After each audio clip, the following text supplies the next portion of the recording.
Right.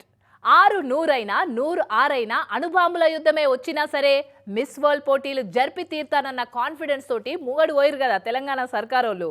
వాళ్ళ confidence ముంగట రెండు దేశాల నడుమ యుద్ధమే సల్లబడ్డట్టు అయిపోయిందుల్లా.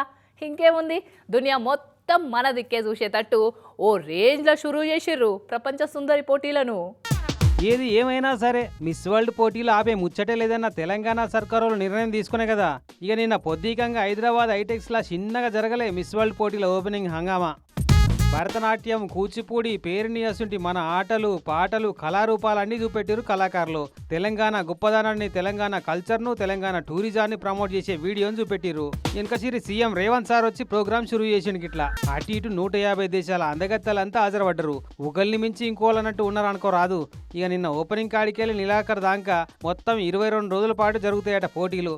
ఆఖరణ ఏ దేశపు సుందరాంగికి దక్కుతుందో అందాల ప్రపంచ సుందరి కిరీటం గని దునియా కాన్లన్నీ తెలంగాణ మీదనే వాడాలని సర్కారోళ్ళు కోరుకుంటున్నారట. ఇక అట్లయితే తెలంగాణకు వచ్చే పర్యాటకులు పెట్టుబడులు పెరుగుతాయని అంచనా కడుతున్నారు. కానీ ఏది ఏమైనా తెలంగాణ సర్కారోళ్ళు మాట నెగ్గినట్టు అయింది పో.